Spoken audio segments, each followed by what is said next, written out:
एक मित्र ने प्रश्न पूछा है कि बुद्ध काम भोगों से बचने के लिए कहते हैं और एक गृहस्थ काम भोगों से कैसे बच सकता है। क्या बुद्ध की शिक्षा गृहस्थ के लिए अलग और एक साधु के लिए अलग है? और दूसरी बात यह कि काम भोगों से बचने के लिए क्यों कहा जाता है? क्या उसके बिना मुक्ति संभव नहीं? यह बहुत अच्छा प्रश्न है और हमें अच्छी तरह से समझना चाहिए कि बुद्ध सभी सद्गुरु जब भी इस धरती पर आए उन्होंने काम भोगों से बचने के लिए कहा। क्यों कहा? यह अच्छा प्रश्न है। महादुख खंड सुत्त महादुख खंड सुत्त में मध्यम निकाय में बुद्ध ने इस पर प्रकाश डाला है कि क्यों काम भोगों का परित्याग करने को कहते हैं बुद्ध। एक बार भिक्षुओं ने किसी दूसरे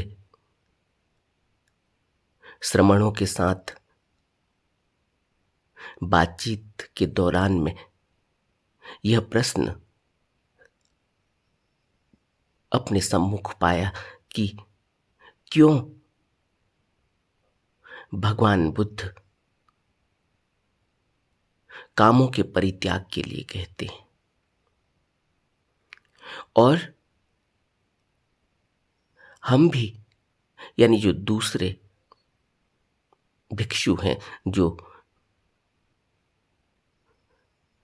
भगवान बुद्ध के अलावा किसी दूसरे गुरु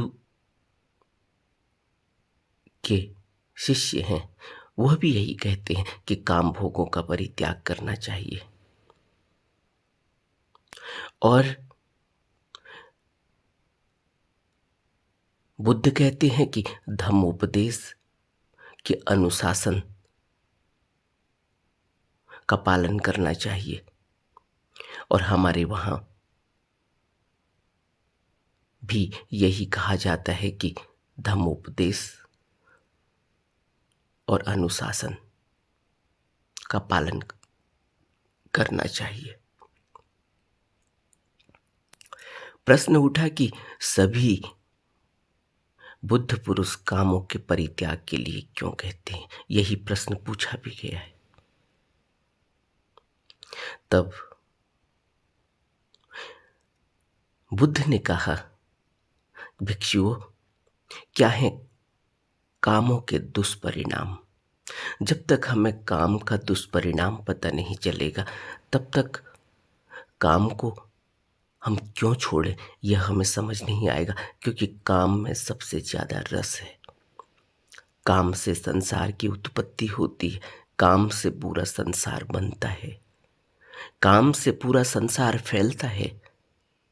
काम भोगों से ही मनुष्य अपना संसार बनाता है और हर व्यक्ति अपना संसार बनाता है, हर प्राणी अपना संसार बनाता है। यह संसार काम भोगों की उत्पत्ति ही है।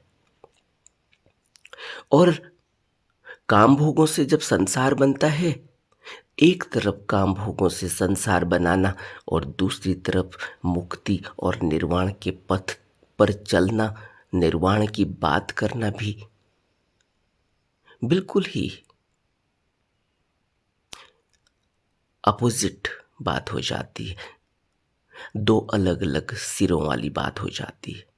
एक तरफ काम भोग का रस लेना, संसार की उत्पत्ति करना, और दूसरी तरफ निर्वाण के रास्ते पर चलने का प्रयास करना, निर्वाण की बात करना, निर्वाण के बारे में सोचना। यह दोनों बातें एक साथ नहीं हो सकती। यह ऐसे ही है जैसे दो नावों पर सवार होना, और दो नावों पर सवार होने वाला व्यक्ति कहीं पहुंचता नहीं बल्कि उसकी दुर्गति हो जाती है। दो नावों पर जो दो टांग रखेगा वो व्यक्ति कहाँ पहुंचेगा? दो घोड़ों में जो सवार होगा, दो टांगों को, एक टांग को एक घोड़े में, एक टांग को एक घोड़े में रख कर जो सवारी करेगा वो कहाँ पहुंचेगा? उसकी मृत्यु निश्चित है, उसकी दुर्गति निश्चित है।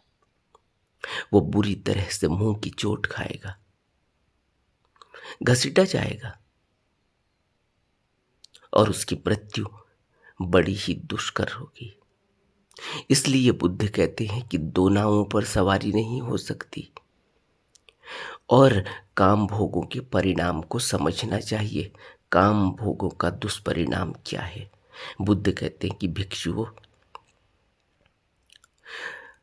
जो भी शिष्य चाहे मुद्रा से यानी धन से, गणना से, संख्या से, कृषि से, वाणिज्य से, गौपालन से, जानवरों को पालना, उससे आमदनी करना, अस्त्र शस्त्र बनाना, उससे आमदनी करना, नौकरी करना, अन्य किसी हस्तशिल्प से, व्यवसाय से और मच्छरों से, हवा से, धूप से, बरसात से, सर्प से या बिच्छू से जिसका उत्पीड़न होता हो, भूख प्यास से जो मरता हो, जीविका करता, भिक्षु यह कामों का ही दुष्परिणाम है। बुद्ध कहते हैं कि जिस भी प्रकार से मनुष्य का उत्पीड़न होता है, मनुष्य धनोपार्जन करना चाहता हो, जिस जिस भी प्रकार से धनोपार्जन करता हो, जो भी कामकाज करता हो, वह कामकाज सभी काम को ध्यान में रख कर करता है, काम के वशीभूत होकर करता है। क्यों? क्योंकि काम के वशीभूत होकर कामकाज करना, उसमें अपने हित और अपने स्वार्थ को देख कर करना दो बातें अलग अलग हैं। व्यवसाय करना, कामकाज करना, वाणिज्य करना, कृषि करना, जानवरों को पालन पोषण करना, धन अर्जित करना, उसमें स्वार्थ निहित है, वो काम के वशीभूत होकर किया जा रहा है। तो बुद्ध कहते हैं कि उस काम के दुष्परिणाम हैं। काम के दुष्परिणाम भुगतने होंगे। सर्प से, बिच्छू से उलझना होगा, मच्छरों के डंक सहने होंगे, धूप, हवा, पानी को सहन करना होगा और जहाँ भी व्यवसाय करते हैं, जहाँ भी कामकाज करते हैं, वहाँ बहुत कुछ सहन करना होगा। यह सब कामों के दुष्परिणाम है। क्योंकि बुद्ध कहते हैं कि इसी जन्म में काम के हेतु जो भी विषय कमाया जाता है वो दुखों का पुंज है। भिक्षुओं, यदि उद्योग करते हुए, मेहनत करते हुए भोग नहीं उत्पन्न होता, अगर कोई व्यक्ति मेहनत करता है, नौकरी करता है और कोई व्यवसाय करता है, कृषि करता है, जानवरों का पालन पोषण करता है, हस्तशिल्प के जरिए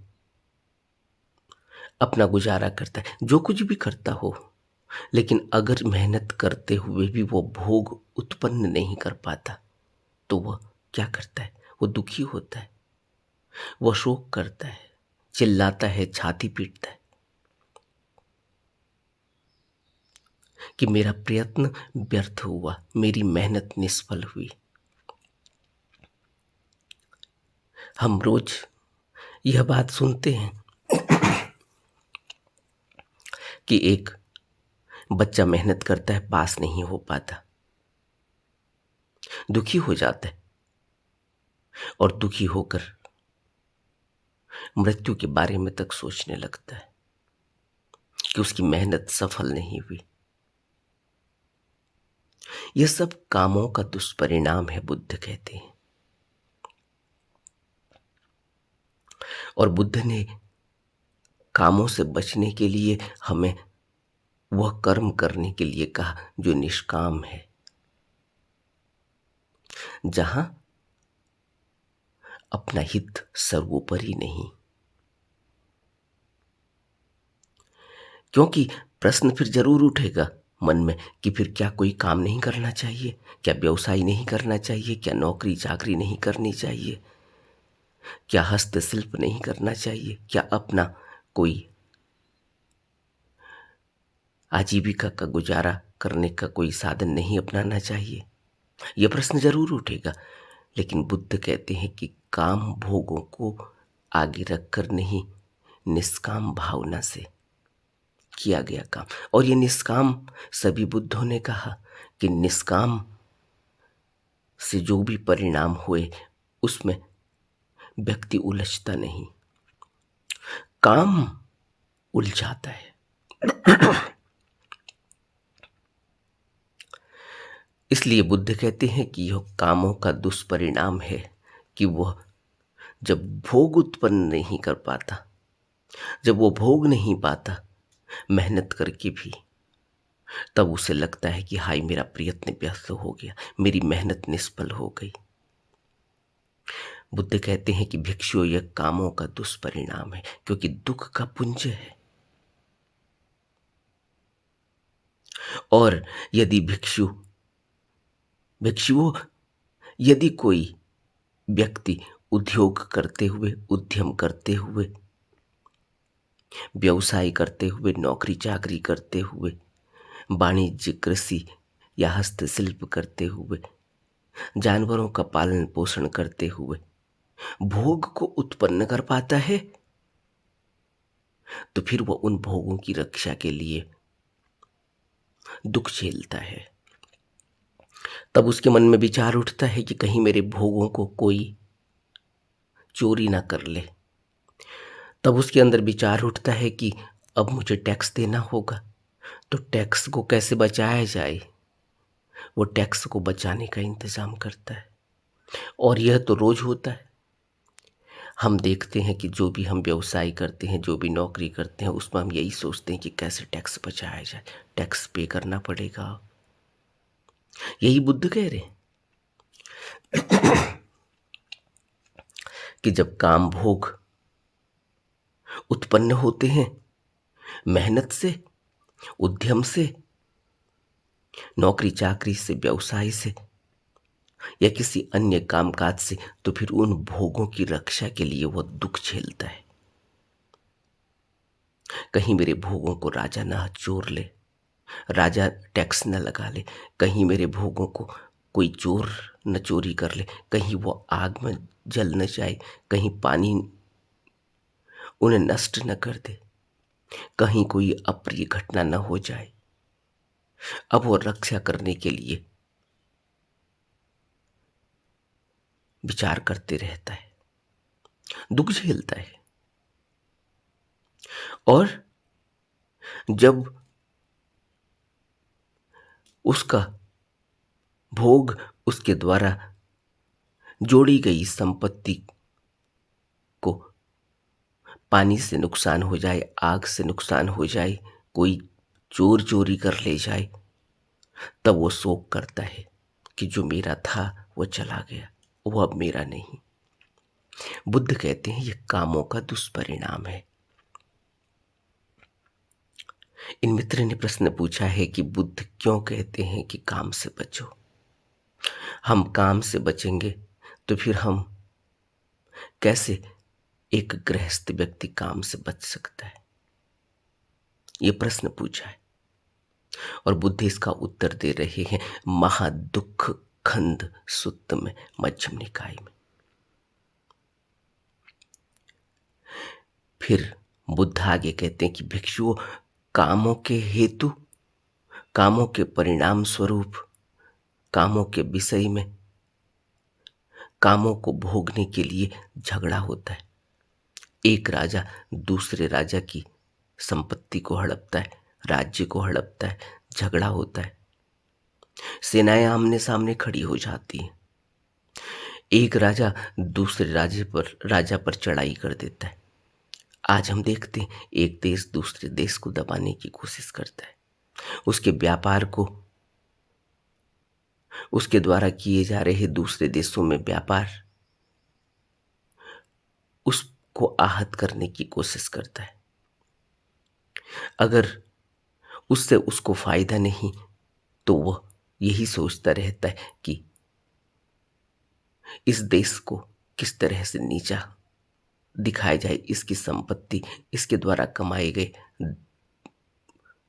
धन को किस तरह से आहत पहुंचाया जाए। यही बुद्ध कह रहे हैं कि एक राजा दूसरे राजा से झगड़ता है, एक राज्य दूसरे राज्य से झगड़ता है, सेनाएं खड़ी हो जाती हैं। माता पुत्र के साथ झगड़ती है, पुत्र माता के साथ झगड़ता है, पिता पुत्र के साथ झगड़ता है, पुत्र पिता के साथ झगड़ता है, भाई भाई के साथ झगड़ता है, पति पत्नी के साथ झगड़ता है, पत्नी पति के साथ झगड़ता है, मित्र मित्र के साथ झगड़ते हैं। यह कलह कलेश क्यों होता है? सिर्फ काम भोगों को न भोग पाने की वजह से, या दूसरे ने भोग लिया मैं नहीं भोग पाया इस वजह से। बड़ी ही गहरी बात बुद्ध कह रहे हैं कि जब आक्रमण करते हैं एक दूसरे पर तो डंडों से मारते हैं, शस्त्रों से वार करते हैं, एक दूसरे की जान तक ले लेते हैं, मृत्यु को प्राप्त हो जाते हैं। और मृत्यु के समान दुख और क्या है? यह भी कामों का दुष्परिणाम है, बुद्ध कहते हैं। और फिर बुद्ध कहते हैं कि भिक्षुओं, काम के हेतु ढाल, तलवार, तीर, धनुष, अस्त्र शस्त्र, न जाने कितने व्यूह रचे जाते हैं, संग्राम होते हैं, लड़ाई झगड़े होते हैं, मारपीट होता है, बाण चलाए जाते हैं, बम फेंके जाते हैं, मिसाइलों द्वारा हमला किया जाता है। आज के दौर में बुद्ध तो बाण और तलवार की बात करते हैं, डंडों की बात करते हैं, लेकिन आज के दौर में हम क्या देखते हैं? रासायनिक हथियारों से लड़ाइयां चल रही हैं। ऐसी ऐसी जैविक हथियारों से लड़ाई चल रही है जो हवा में न जाने कहां तक उनका प्रभाव पड़ता है। जमीन के अंदर वो धरती सूख जाती है, न जाने जमीन के अंदर कहां तक प्रभाव पड़ता है। ऐसे ऐसे रासायनिक, ऐसे ऐसे जैविक हथियारों से, ऐसी ऐसी मिसाइलों से लड़ाइयां चल रही हैं और यह हम रोज सुनते हैं, रोज टेलीविजन में देखते भी हैं। ये क्यों हो रहा है? बुद्ध कहते हैं काम भोगों का परिणाम है, दुष्परिणाम। फिर बुद्ध आगे कहते हैं कि भिक्षुओं, कामों के हेतु ही, काम भोगों के हेतु ही गांव के गांव उजड़ जाते हैं, चोरियां होती हैं, डकैतियां होती हैं, राहजनी होती है, ठगी होती है।